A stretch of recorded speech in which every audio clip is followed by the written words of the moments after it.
If you are struggling to beat Void War on the Torment difficulties, this video is for you. We're going to show you the right setup, how to kill the bosses, what to buy, and how to upgrade your ship. But first, if you haven't already, go check out the Void War's Winner's Guide, because there are many good general tips in there for players who are new or experienced. Go and check that out on the channel. But without further ado, let's get into this. Let's check out what is the best ship and what is the best crew member to start with. Void War has had a number of free patches, and here we have this new commander, the Doom Weaver, who I'm just going to buy here and select as pilot for my relic freighter, because it has the two best crew members on it, a Death Knight and a Deathbringer. Their abilities will be crucial, as you'll see later on. Obviously, you'll want to select your Torment of choice. I am not going to be focused on the end game here, because those are really random and they're quite RNG based if you are going to pass, but anything after Torment 5 or before, those are totally viable for winning almost every time, as long as you don't get unlucky, because that is a very important thing when you are playing Torment mode. Bear in mind that you can be unlucky near the start or in the middle, and even if you've prepared well, you're going to get caught out. So I got really lucky here. I got a Soulstorm straight away, which I'm going to give to my Psyker, not my main commander, but my secondary Psyker. I'm going to give him an ability, because I already have Threads of Ruin on my Doomweaver, which will just basically kill the strongest enemy crew member for free. But as you can see, this is the first engagement. All of the first engagements will happen the exact same way. Teleport your Death Knight onto the enemy ship, and then using your Threads of Ruin, you can teleport onto the ship if there's no crew in there. Get that crate, because you need to get the crate every single time you can. It's very important. And then just let people work their way through the enemy by meleeing, because at the beginning of the game you will be really tough with the Death Knight. It's one of the best characters in the game to buy, to use. He can also use a spell later on, but I got lucky again here with this equipment that reduces enemy DPS. So when I was choosing where I was going, I'm always aiming to get a crew member shop first. I do end up buying a Centurion here, which I lose quite quickly. Usually that'd be a reason to restart. However, in this case it wasn't necessary, because I also picked up some very expensive weapons that I can sell later. When you come across one of these shipyards early on, you must construct a crew member if you are not damaged. In this case, I'm just getting a husk, and then I'm going to move on to the next point. Same thing again, we're going to teleport on, kill enemy crew members, drop on their shields or their weapons. Those are the most important rooms to take out first. Usually the weapons later on are what you should focus, but at the beginning, just hitting their shields, because you've got these 3-shot weapons, the Putrefactor ones.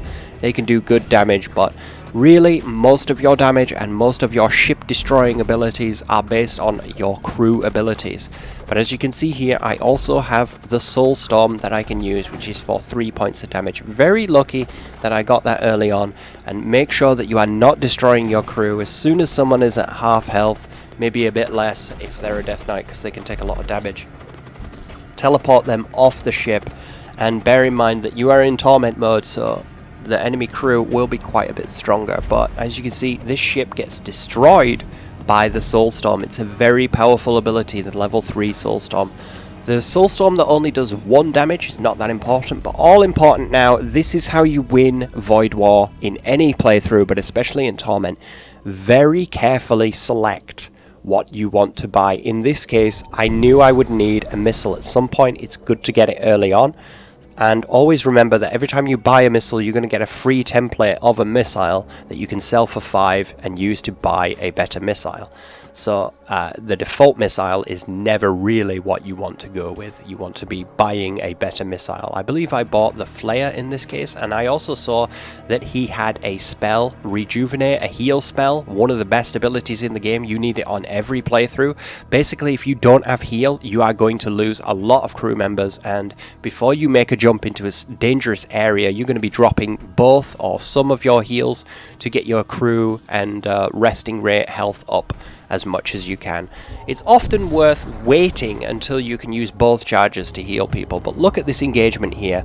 My Death Knight is fighting 4 people. He can gas them, I can heal him, and then I can kill one of the strongest members in that enemy's ship with the Threads of Ruin Doomweaver ability. And then I can summon some crew members using a necromancer that I bought just off camera. But if you do see a necromancer, always buy a necromancer if you can afford it. And you don't have one yet, because summoning crew, like I say in my main Void War Winners Guide for generic Void War tips, summoning crew is way more powerful than sending your crew on the ship, because you don't have to worry. Look at that, I get another Soulstorm, which is very lucky, right? Crazy luck. But in this case, I'm actually going to keep it to sell it. When deciding where to go, try early on to pick more dangerous areas, because they will have better loot. And this ship here, I managed to take it over and I get this Havoc Maw, which is an insanely powerful weapon, reducing the enemy DPS and increasing my DPS. Of course, you put it on your strongest unit. It's not a good idea to spread out your weapons among weak crew to try and power people up. It's better to put all of your strength in the main character that you're going to be using to fight. And in this case, it is, of course, the Death Knight and my commander in this case. But look how easily we can fight, even on a ship that has no air. A ship that will damage my Death Knight is still totally viable to crew board with, because he will lose health at quite a slow rate, even if he is suffocating, and he will have enough time to get inside this room, get this crate, and then I can teleport him back off the ship, wait for my heal to rebuff, to reload, and then I can heal him, and then he'll be able to attack on the next ship as well with the boarding action. Very important here, I'm going to look to upgrade my ship. I'm going to get the all-important 2 oxygen bar, which you need. At this point, I have 2 layers of shield, which you should have quite early on. I'm actually going to upgrade now to 3, which is, of course, very important. You are going to need shields more than engine.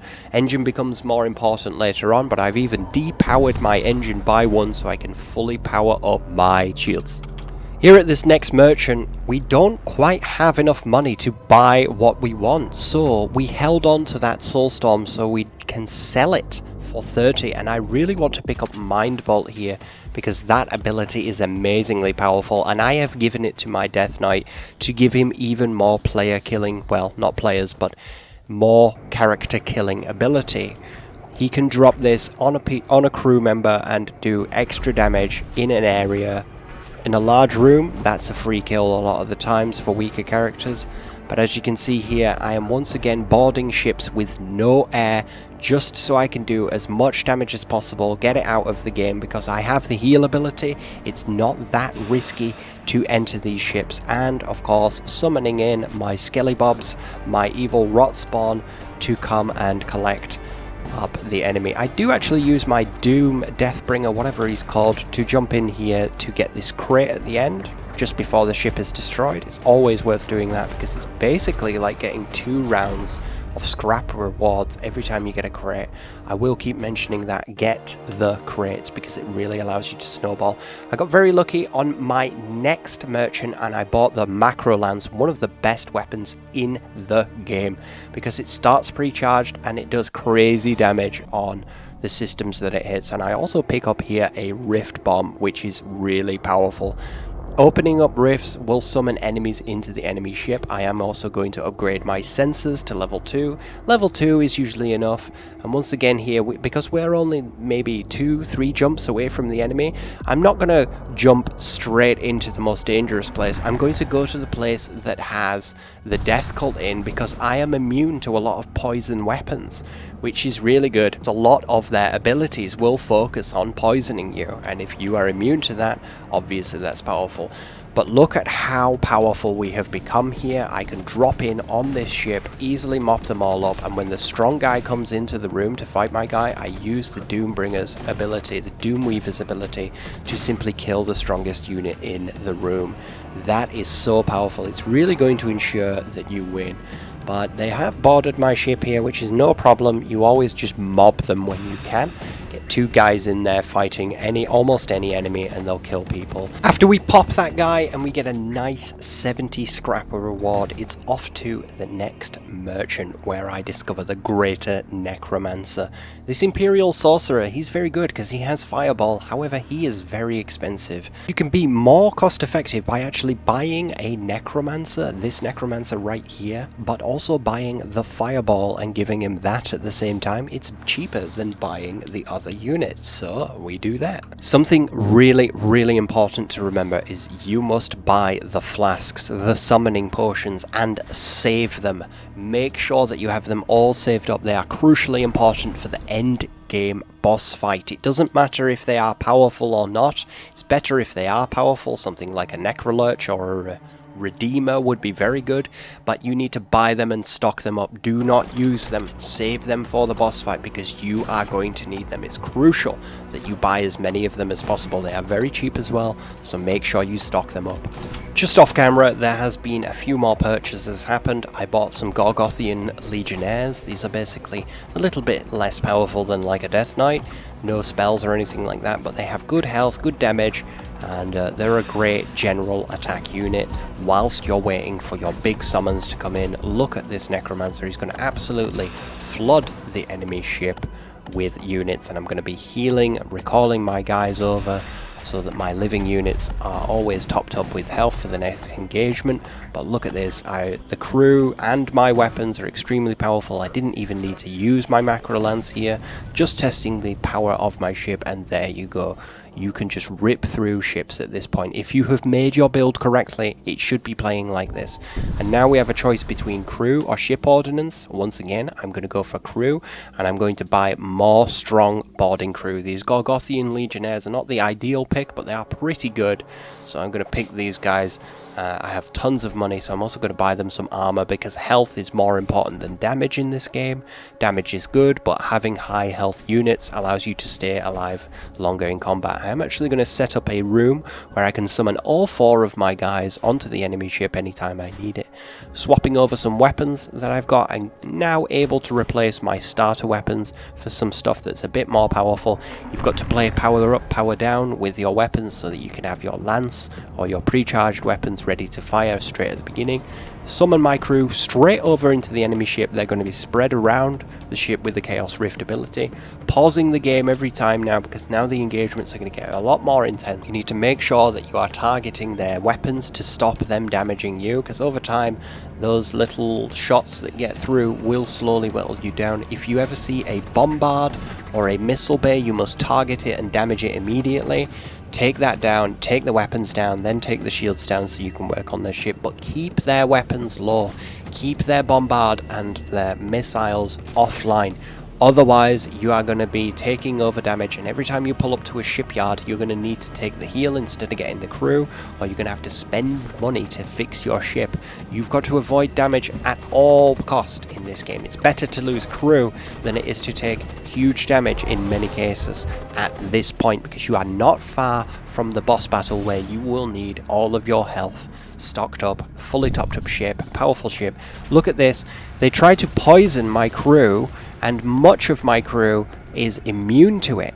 Some of them aren't, and I have to filter them out of the room. I can heal them no problem, but a lot of my crew can just stand there in the poison fart gas and totally survive it. The enemy ship has a rift on it. They've got now, 7 zombies that are going to be coming over very shortly. They are in big trouble, and this is the kind of thing that you are going to be doing to the boss as well. Their ship is also on fire because I bought the fireball. When you drop a fireball, by the way, try to drop it at the opposite end of the ship and it'll cause their crew to run to the other side, really wasting their time, making them take more damage. Come up to another merchant here and I decide to pick up a load of consumables that I can summon with, and also a bombard.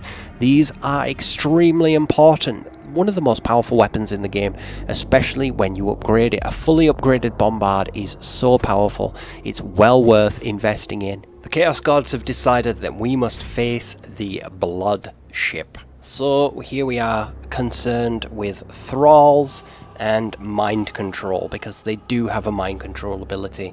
In this case, I am not actually going to teleport my crew onto the ship because I'm wary that they are going to try and board us in the second phase. So I'm actually going to keep my strong units in reserve, and instead I am going to summon, check through all my abilities with the game pause, put a summon in every room, spread your guys out so the enemy crew are running all over the ship, wasting their time running between rooms, taking damage from gas or fire, things like that, or just your weapon fire. But keeping your crew on your ship, waiting for that second phase, I am actually going to use maybe half of my summoning consumables to start getting as much damage as possible. And it's very important that you use all of the abilities that you can, because most of them are on a time-based rotation. So it's just like World of Warcraft or another game like League of Legends, where you have a rotation of spells. You want to use them as early as possible. You want to spread the fire, spread the summonings of both types from the spells and the flasks around. And as you can see, when I unpause the game, there's just a crazy amount of abilities that I've dropped in. I've summoned in 9 fleshlings, or however many it is. I've also dropped a Redeemer, Necrolurch, and then obviously all the summoning zombies are coming. And of course my weapons are going to be shortly targeting either their shields or the weapons. I do recommend that at the beginning of this fight you knock out their weapons more so than anything else, because their weapons are obviously they're the boss weapons, so they're very powerful. But you should have 4 shields, a few engine upgrades to dodge things, but you get your siege bombard online as well, so you've got a lot of stuff to pay attention to. That's why you have to pause right at the beginning of the fight and throughout the fight, because there's too much stuff here for you to humanly micro without you pausing the game. So pause is how you win this. Let's see how this fight progresses. The enemy run over to the shield room because it's occupied with bad guys. Well, they're my crew, my summonings, and they will be running up and down trying to put out the fires. But as you can see, those weapons on the left there are totally disabled, so now I'm going to focus on other systems that I can cause damage and open up rifts with using my rift bomb. Rift bombs really powerful because they have to plug the hole, and they will also summon more enemies if they don't plug the hole, but it also disables the system and removes all the oxygen in the room. It's really powerful. One of the best bombs in the game. It only uses 1 munition, one ammo to charge as well. Don't worry too much if the enemy are healing, because you are focusing on doing damage to their health bar of their ship.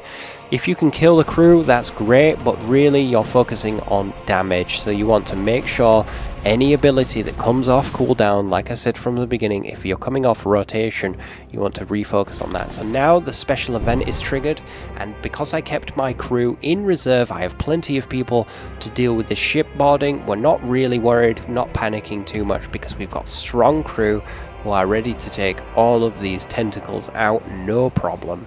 Send them all around. Make sure that it's a 2v1 fight in every situation that you can have it, or if it's a 1v1, just use someone really powerful, like one of these Gorgothian Legionnaires or your Death Knight, to clean them up, because the tendrils are not that bad really. They can't move particularly well. But refocusing damage on the weapons, because the weapons are healed during the event, shields are healed during the event. So now all of my abilities, or most of my abilities, are back off rotation. I'm going to set fires, set summonings, use my Soul Spear, that ability that directly damages the enemy ship for 3 points, and do as much damage as possible. Once again, pausing where I need to, using any summonings that I have left over. The enemy ship I can't see inside, because whilst my guy is casting an ability, he can't man the sensors. But they've got fires, they've got ships damaged, they don't have that many crew, and now they have extremely powerful units that I've summoned on their ship, and they have less than 40% health left. You can see this is an easy win. I haven't even taken 1 point of damage on this so far, and we are still playing Torment Mode. So you can see that summonings and this build, this ship, this commander is extremely powerful. It's always good to set fire to a room with a lot of characters in it, because you're obviously going to do area of effect damage to them. And yeah, it's basically just a case of waiting for your weapons and your rotation to come through. Keep pausing anytime you're worried. Don't send your crew over to the enemy ship, because you will actually reduce your score if your characters are dying at the end. And score is quite important for people who are still buying commanders, still buying ships. You know, you will get more resonance, you know, the score points at the end, if you just let your summoning units die rather than your legionnaires in this case. So still haven't taken a point of damage. There goes my first points of damage, which goes to show that this is such a powerful ship, such a powerful build, using the system upgrades that I have used. Even though my shields are slightly ionized now, I still have engines that I can use to dodge shots. My rift bomb's about to drop in now, which is going to cause another huge headache for the enemy crew. Summoning in some more skelly bobs and any consumables that are left over. This guy only has 3 points of damage left. He's nearly dead. So if you have enjoyed this video, my friends, do drop a like and a sub. Check out the other video on how to beat Void War in general. If you're still struggling with this, it'll still have some good points, but there goes the ship. The Blood Cult are purged. Thanks for joining, guys. I hope you've enjoyed this Void War Winner's Guide, how to beat Torment Mode, and I'll catch you on the next one.